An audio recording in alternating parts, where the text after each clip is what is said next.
You never know. Yeah, we'll see. Grizzlies at Knicks tonight, and then do we have their upcoming schedule? I do have their schedule right here. Home. For all they didn't have a lot of road games, or they didn't have a lot of home games in February. They have a ton in March. Home against the Spurs on Sunday. That is obviously without Wemby for San Antonio, unfortunately. Then they host the Hawks on. Oh, I'm sorry. The Spurs is tomorrow night. Sorry, February always gets me mixed up.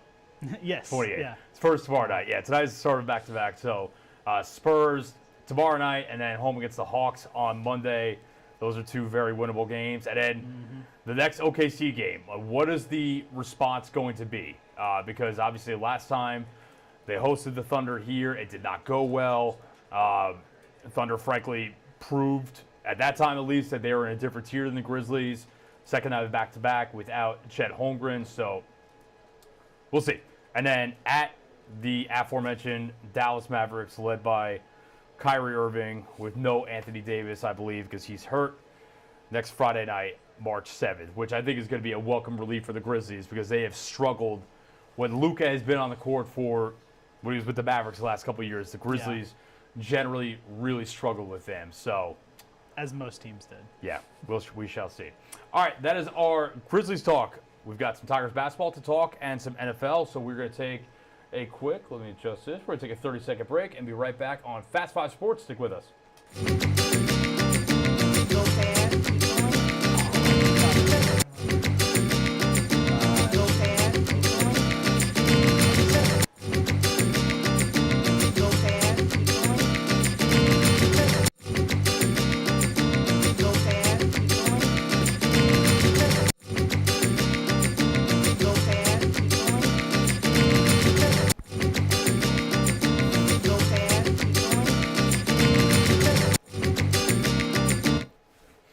Welcome back to the Fast 5 Sports. Oh, we got room for the homie. We got room for the homie in here or what? I'm working on it. Griffin Demeray in the cut. What's up, man? Late edition. Hey, man. Duty calls. Fashionably late.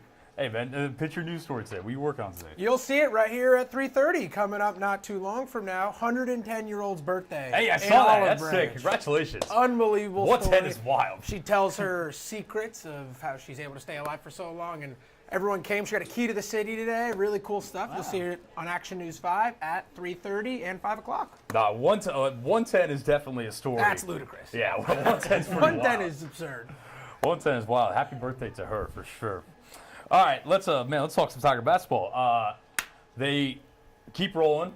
Obviously, they had that loss 2 Sundays ago, but since then they have bounced back in pretty emphatic fashion. They put it on FAU last Sunday and then beat Rice at home on Wednesday night, courtesy of one man, Dane Danger. Dude. He has emerged as, frankly, lately, the way he's playing, he's been one of the best big guys in the entire country. But, Rice is feisty. Rice was feisty in both games with Memphis this year. They tied the game at 70 with a couple minutes to go. Petty Hardaway called a timeout, and then Dane Danger basically just said, we're not losing this game. Couple blocks, key rebound, dunk, fast break layup, an assist. Yeah, man, he just did it all. Career high 25 points for him, and the Tigers, with the win, improved to 23-5 overall. Kind of maintain that hold at the top of the AAC. I believe they have, is it a game and a half? They have one game heading into Sunday at UAB, and that is kind of the last real serious test of the regular season. And for all intents and purposes, I think if they win on Sunday, there's a schedule right there. Just 3 games left in the regular season. It is wild with how this season has flown by. But in Birmingham on Sunday, weird last week. Then they go straight to San Antonio for a game on Tuesday against UTSA. And then regular season finale back here next Friday night against USF. They really stack them in there in the end. Yeah. I feel like the past couple weeks, not just with Memphis, but I feel like a lot of teams, they've had like this week off, like a whole week basically off, and then it comes back and you're pedal to the metal here down the stretch. I think we talked to Penny about it on the show on Monday. He said thinks it's a TV deal. I kind of like the Friday finale. It's a lot because, like I said, they're going Birmingham. I imagine they'll go to Birmingham tomorrow, and then game Sunday straight to San Antonio, and then back here for the Friday night game. So, yeah, Tigers 13-2 in conference play. They have a game lead over North Texas and UAB, who both of them have kind of hung around a little bit. But obviously Memphis is going for the first regular season conference championship under Penny Hardaway. And that's something he said. He said it the other night. Like, he hasn't had one yet. Obviously, they won. Still hard to believe. The conference. It is. Yeah, especially with some of the teams they've had. Yeah. Obviously, they won the conference tournament a couple years ago, but they have never won the regular season AAC championship. And he said, that's something that he's going after. So, looking ahead to Sunday, obviously, that environment in Birmingham is probably going to be pretty rowdy, about as rowdy as I imagine any game there has been this year. You have girlfriend's graduated from. Yeah, UAB. Go Blazers. UAB. Keep it on the hush, though. Keep it on the Yeah. Have you been to a game there? No, I've been to a football game. Okay. I've never been to a basketball game there. Their gym is very, again, like Memphis, where Memphis plays compared to everyone else in the Americans, like not even a contest. But yeah, they got a nice football stadium. I was gonna say Andy Kennedy's. They've been hot though. I mean, they started off the season horrifically. Yeah, I mean, they really were bad. so bad to start the year, and I think a lot of people around the American wrote them off. I know I kind of did. I was like, they're gone to the wind. Oh, They're they never had going to hear from awful them again. losses. Yeah, Early on, and then they just really kind of just found their stride. Typical Andy Kennedy teams in terms of what he's been at UAB. Yep. This is kind of what he's done. He's just always hung around. I mean, you remember last year, what'd they go into the conference tournament as? 4 seed, something like that? 3? That was one of my best gambling calls You ever. said it for the week before. I was like, I like that because they were like plus 2,200 going to conference tournament. I was like, I kind of like that because I was impressed with the way they played Memphis last year. And obviously, that Memphis team last year just fell apart at the seams when UAB played them, among other games. But, yeah, I was going to say, Andy Kennedy, if you've been to a UAB football game, Andy Kennedy, much better at his job than Trent Dilfer is. Trent Dilfer is at his. Second matchup this season between the two teams. Now, we all remember January. I mean, Memphis, probably their most impressive performance in conference play, just absolutely put it on the Blazers, 100-77. And the way Andy Kennedy talked after that game really stood out to me because he said something to the effect of, we could have played our best today, and it probably would not have mattered with how they played. So I know Memphis fans, in nearly 3 years here, I've gotten to figure out kind of the psychology and mindset of Memphis basketball fans, Memphis sports fans in general. I know they're nervous about this one, and I get it. It's one of the tougher road environments. You're going against a hot team right behind you in the conference standings. Nothing about UAB should scare you if you're Memphis. With the way that they put it on them last month, man, go there, play your game, and you should whoop them. It's easier said than done, but if they're as locked in for this one as they were that game, and I think they will be, because now you've got a chance to prove wrong, to really officially prove wrong.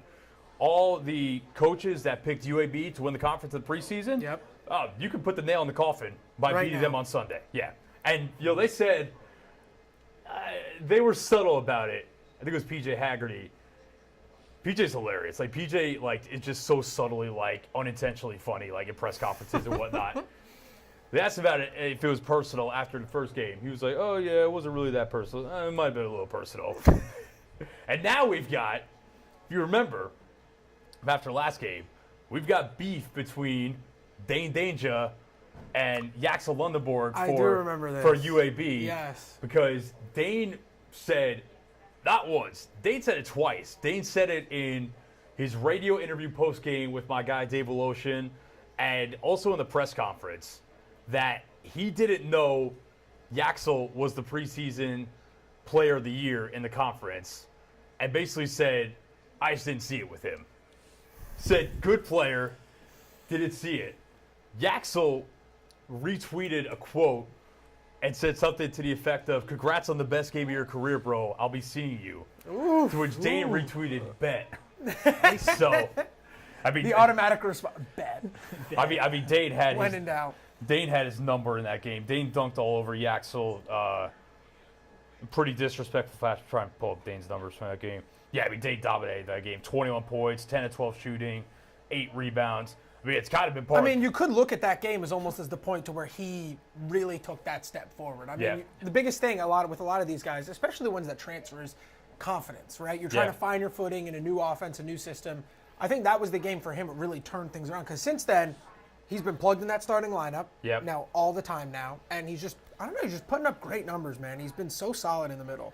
Dane has unquestionably. That's funny because I sat down with him, did a feature with him for the Penny Hardaway show, and he really is all about team. And remember at the start of the season, he was kind of the super six man off the bench. Musa Cisse was in the starting line for his defense. And Dane was pretty adamant with me, and I believed him. He was like, I'm cool with whatever role. I've got no jealousy. I've got, no envy of anyone. Whatever it takes to win. And keep in mind, of all the guys on the team, him along with, Tyrese Hunter, Dane was on the Baylor team that won the national championship. He was redshirting as a freshman. He was hurt, so he didn't play. But he saw it up close and personal, what it takes. And he was on those Illinois teams the last couple of years, who, you guys remember Illinois last year. I think Illinois last year, if they didn't run to UConn in the Elite Eight, pretty good chance they're in the Final Four. Yeah, they were a dangerous team. They were a great team last year. So I believe that he's cool with whatever it takes. But there is also no doubt about it. He has been empowered in some way being inserted into the starting line because his play has just gone to another couple of levels since that happened.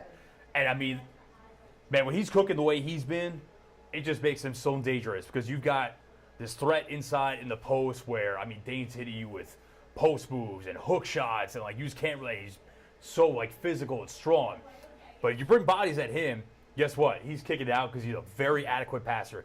Kicking it out to Haggerty, Hunter, Rogers, whoever it might be. So, well, and I remember you put out a tweet yesterday, or maybe it was 2 days ago, talking about Jourdain's big game. Yeah, he's been playing a lot better lately. And I think that directly has to do with Danger playing the way he is. Yeah, I agree. If you have a big man who's catching the ball at the elbow and a double team comes, that swing pass down low is going to be wide open. In the dunker spot, yeah. Yeah, and if that's not there, swing it to the other corner. Yeah. Colby Rogers is wide open. You know what I mean? So him commanding that attention helps take some of the pressure off Jourdain, I think, and it really helps those guards, especially because I think earlier in the year, Haggerty was doing so much. Yeah. And I think a lot of it played so much, and a lot of it fell on his shoulders to late games, tie games, they're down, clear it out, he's got to go to work. Yeah. I think distinctly to that. Which you can still do, but yes. Exactly, but now you just have someone else that you can really trust down the stretch. I really think back to that Arkansas State game, and you think Dane wasn't where he was. Nope.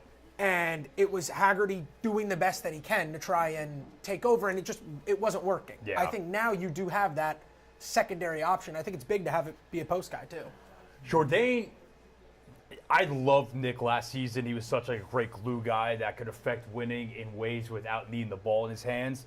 I think Nick this year went through probably a little bit of a spurt where you could see, I think his confidence was down because his decision making, frankly, was really poor. And he would just make passes and take shots and just the overall decision making was poor. It's man, that's not the player he was last year when he felt like he was so sure at everything.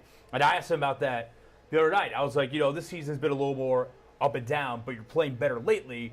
What's clicked? And he said, I've gone all in on rebounding and defense. And he said he had a talk with Penny the other day just about mindset of I'm not letting anyone box me out. I'm dominating the glass. I'm doing everything on defense. And you see that with a lot of guys like that where scoring isn't the main part of their game.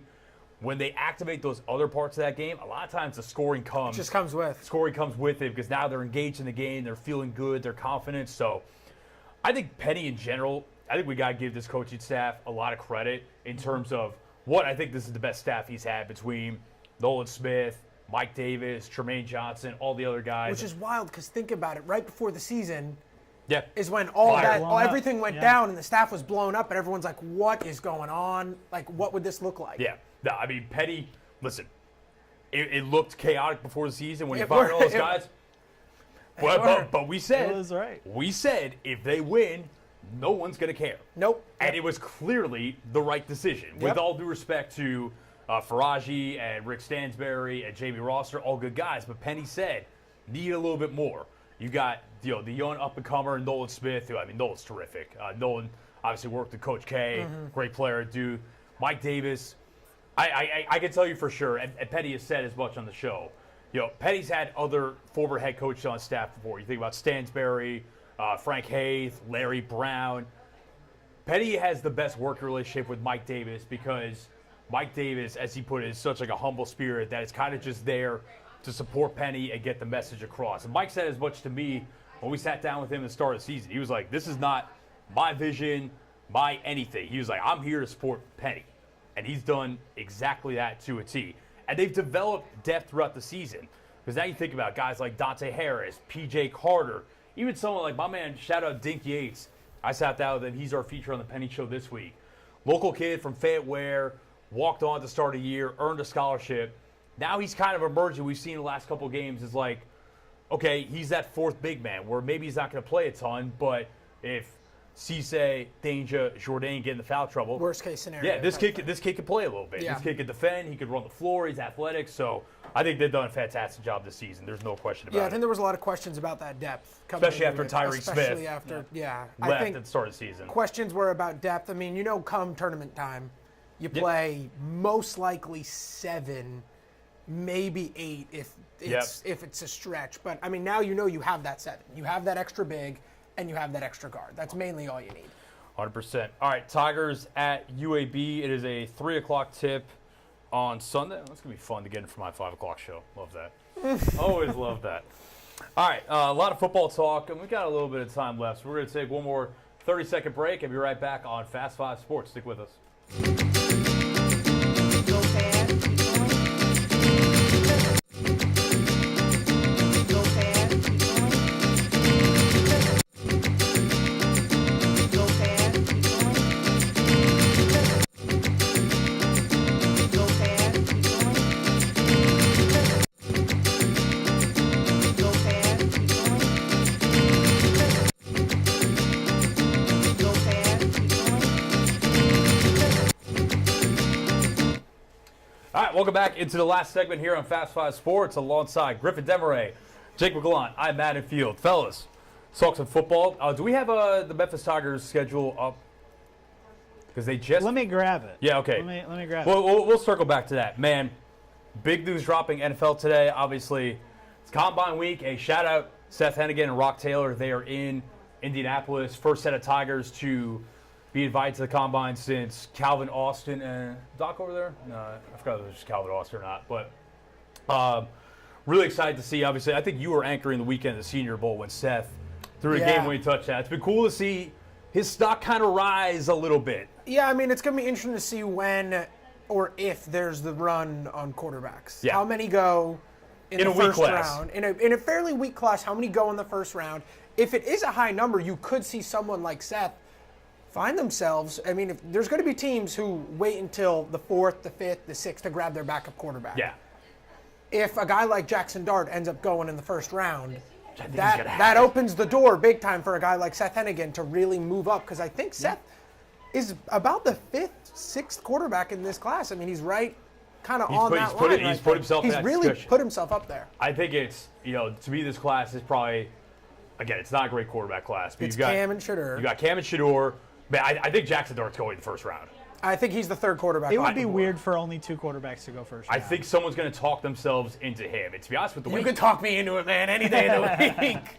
I could see Jackson being a good quarterback in the NFL. I mean, there's going to be questions about, the offense at Ole Miss gives him a lot of easy buttons and whatnot, but he can play. I love his ball placement. I know he's not the most rocket arm quarterback in the world, but I think he's smart. I think he's mobile. You don't always need a rocket arm quarterback to win a Super Bowl. 100%.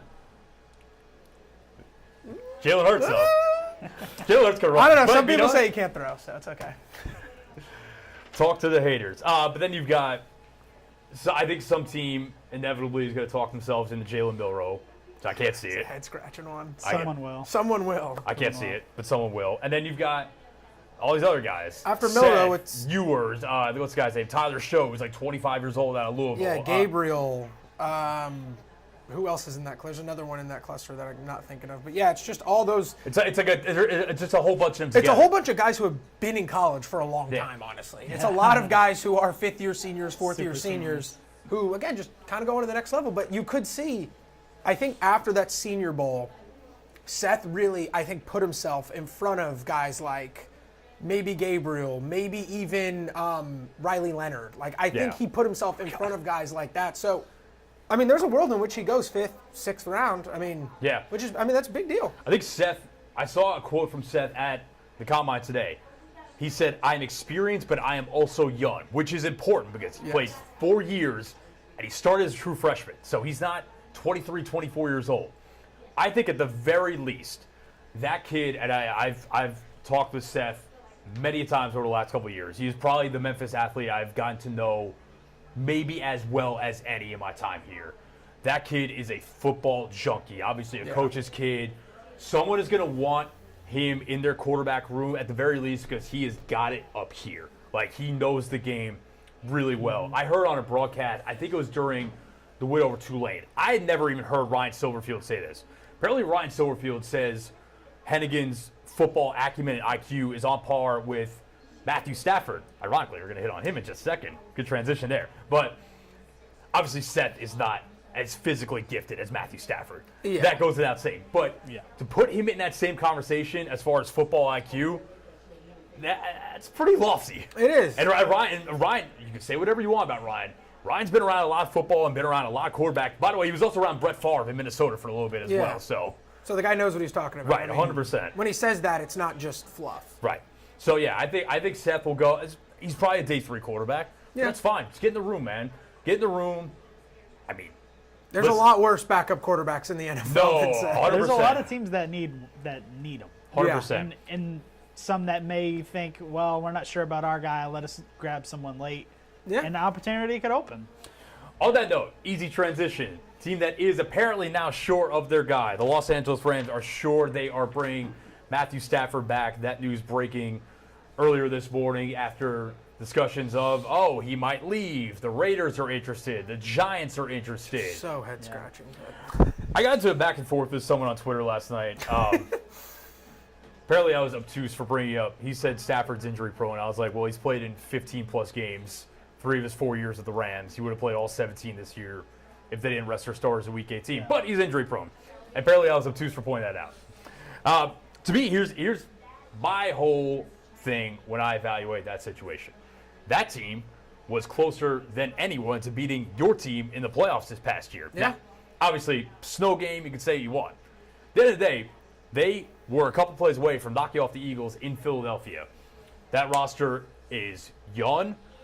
They have done a great job the last couple years with not a ton of draft capital, but they've capitalized on the picks that they've made. Back end, day 2, day 3 guys, and then they get a first round pick this year. It turns into Jared Verse. Jared Verse, defensive rookie of the year. Also picked Braden Fisk, who was his teammate at Florida State. He looks like a hit as well.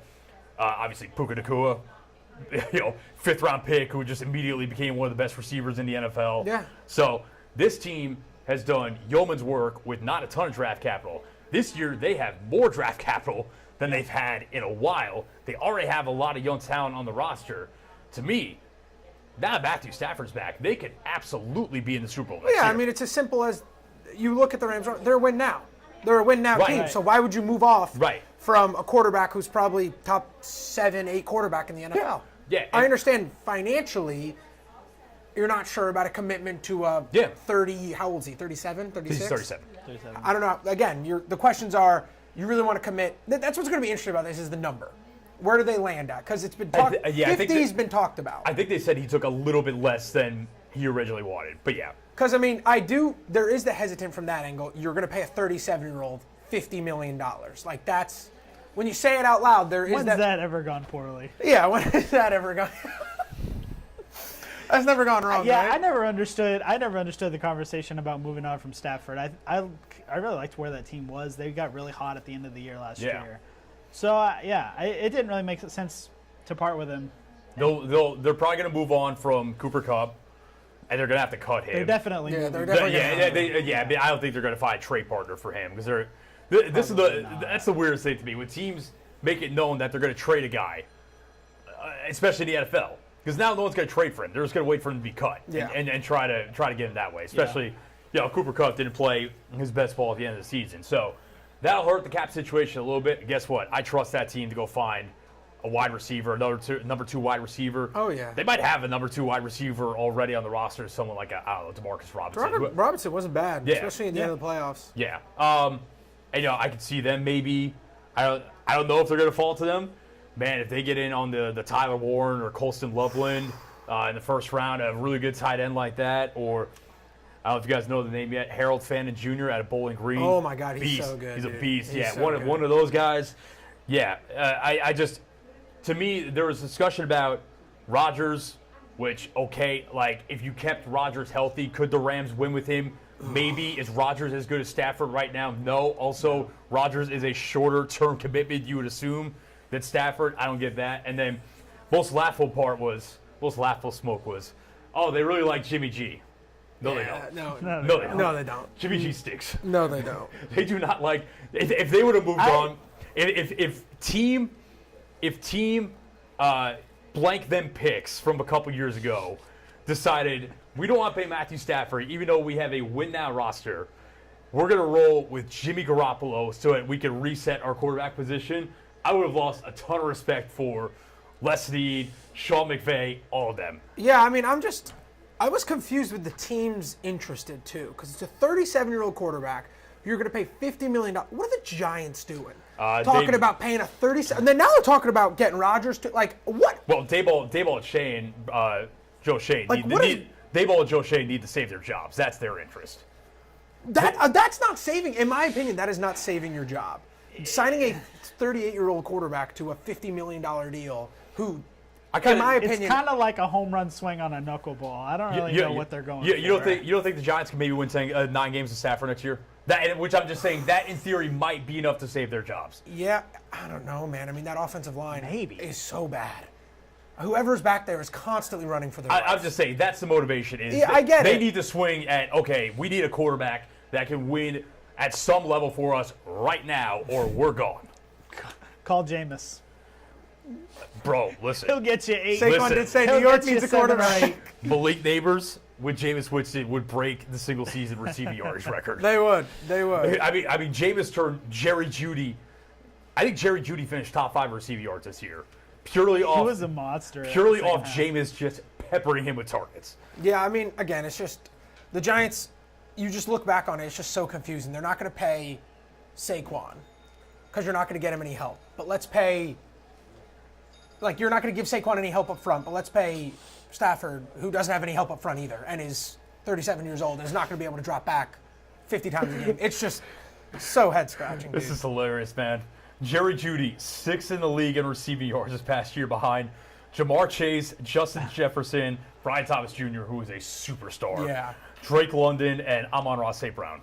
And then Jerry Jeudy, who's just left for dead. So, hey, good for him, man. He'll get paid for The it. Jets didn't want him. His Madden rating wasn't too high.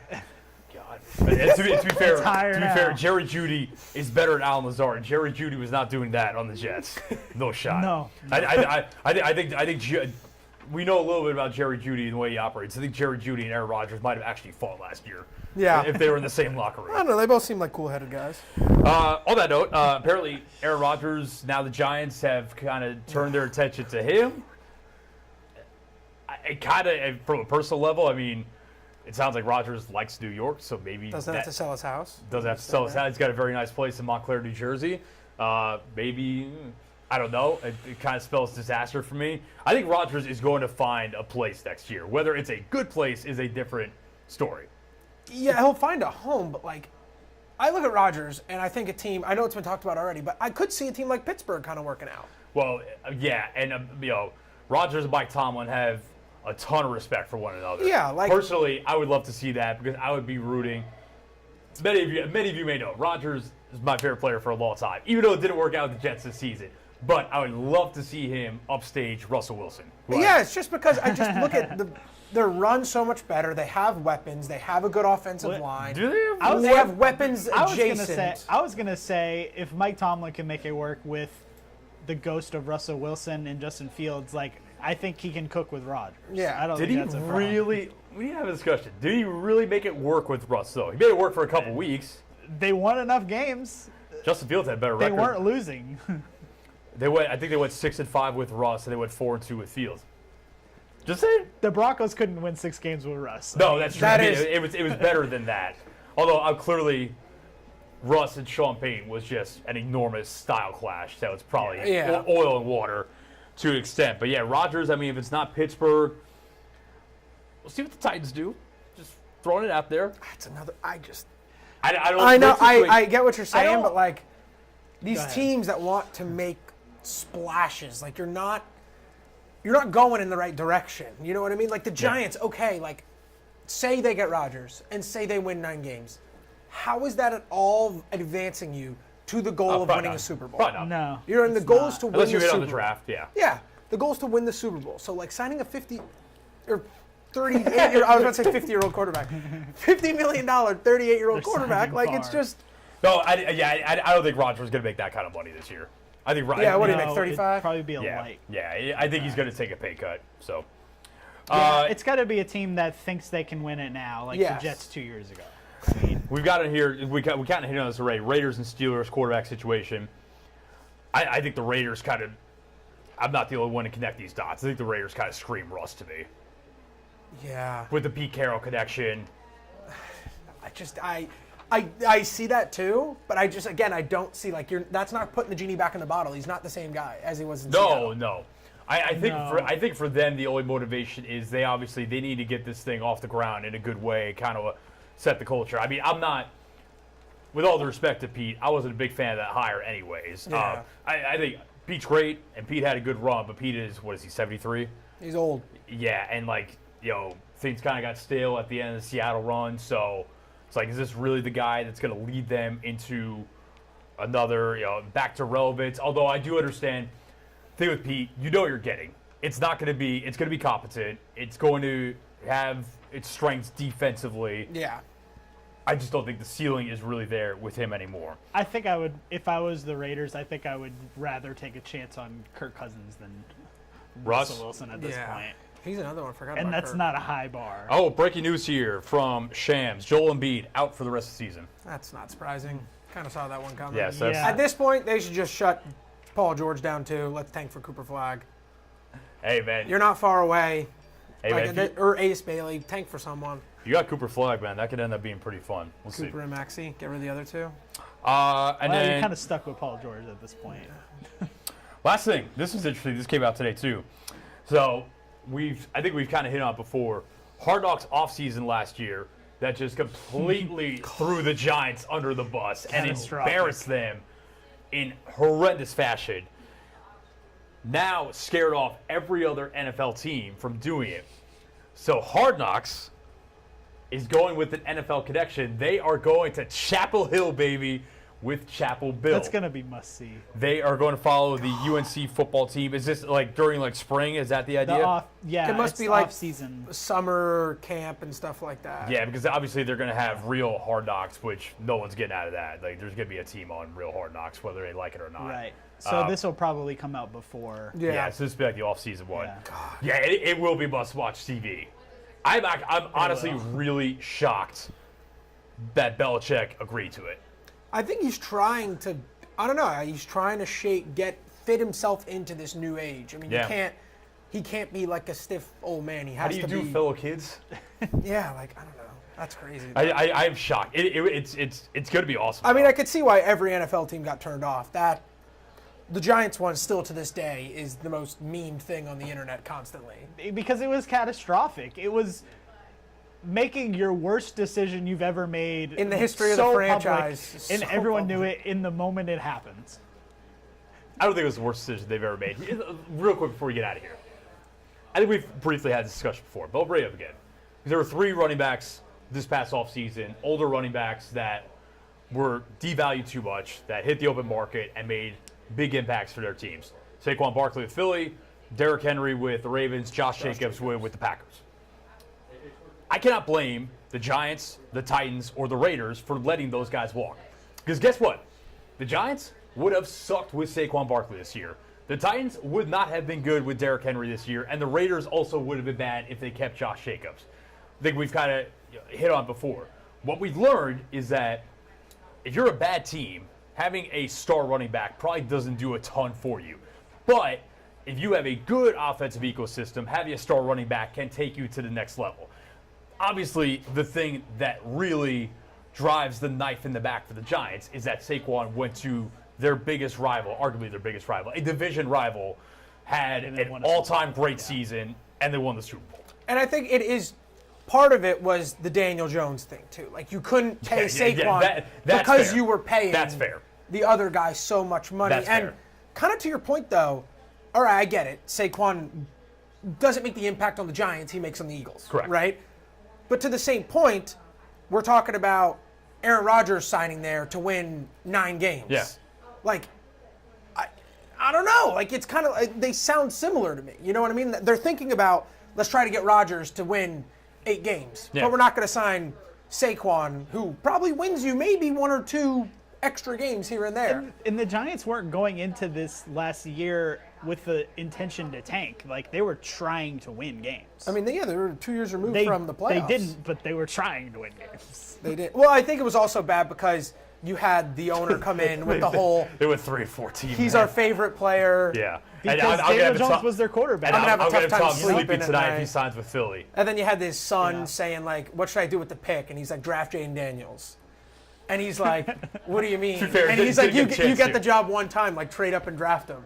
And the Dude. dad's like, no. Do you remember the clip from?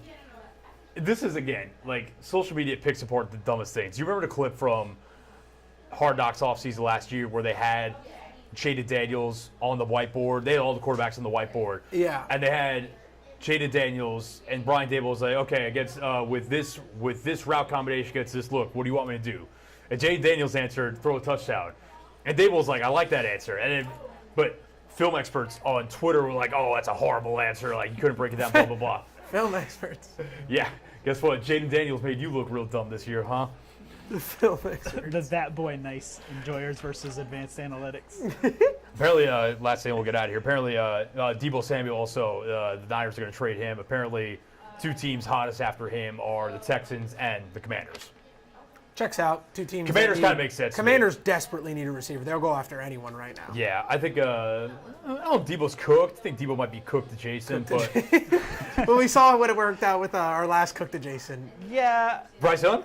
Yeah. Yeah, Ended up not it- being cooked. yeah. Shout out Glad Dave we Canales, threw man. him Did we at say adjacent. Levis was cooked or cooked adjacent? Oh, we said he was cooked. Yeah, we say he's cooked. I'm pretty sure. Bryce Young was cooked adjacent, and then And then He's not cooked. he made it. so hey, maybe Debo's Man, in but- for a career year. Man, by the end of the season, Bryce was hitting look-away touchdown passes like he's Steph Curry, so who knows, man. Oh, They funny revived stuff. him. All right, man, we got to get out of here. That's enough of the foolishness today. So for Jake Gallant and Griff Demaray and everyone that makes this thing happen, I am Matt Infield saying we will be back next Friday. I don't see why we wouldn't be back next Friday. Yeah, until then, Same place, same time. see you later.